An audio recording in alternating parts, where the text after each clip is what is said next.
Bien sûr. Mais ça fait des mois et des mois et des mois qu'on nous dit que le danger, c'est Poutine.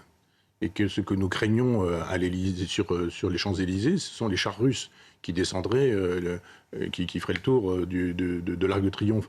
Et on nous dit qu'il faut se préparer à la guerre. Je me rappelle que quand on a le chef d'état-major qui s'en vient nous dire qu'il faut se préparer à la guerre, c'est pas une guerre contre l'Iran, c'est une guerre contre les Russes, qui, eux, ont très, très précisément fait savoir quel était leur projet civilisationnel, leur projet culturel, qui n'intègre pas la France. Alors je veux bien qu'on soit plus polonais, ukrainien, lettonien, lituanien, estonien, etc., que français. Je veux bien, dans cette perspective européiste qui fait la loi désormais. Mais là, nous avons effectivement des menaces concrètes. Nous avons des cellules dormantes, et je vous le disais tout à l'heure, tous ces gens qui grenouillent dans les milieux des narcotrafiquants, tous les gens un peu jeunes gardes, etc., toute cette milice qui n'attend que ça, c'est une milice qui est au service de la haine de l'Occident. Oui, mais pas forcément au service de l'Iran. La haine de l'Occident, elle est portée par qui aujourd'hui?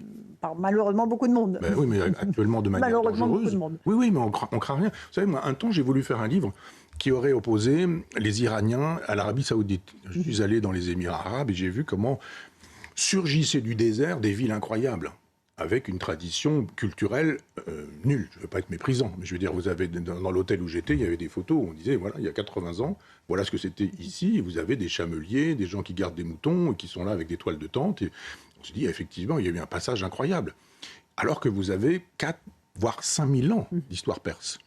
Et donc, j'ai été reçu 2 fois à l'ambassade d'Iran, il y a plusieurs années, pour voir la faisabilité de ce voyage. Donc, il y avait quelqu'un qui urbanait, qui m'écoutait, et puis il y avait quelqu'un qui prenait plein de notes, et puis ça ne s'est pas fait.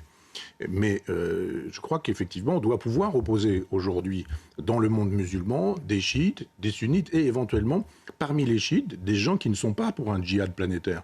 C'est ça qui est très intéressant, c'est-à-dire qu'on voit d'un seul coup, hop, un missile qui est parti en direction de la Turquie. Il se passe quoi? De Chypre.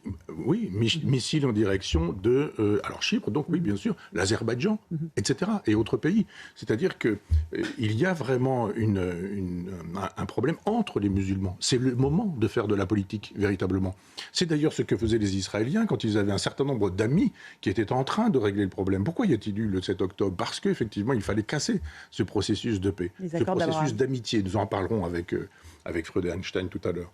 Mais la construction de quelque chose de politique qui permettrait de dire « et si nous baissions un peu la pression »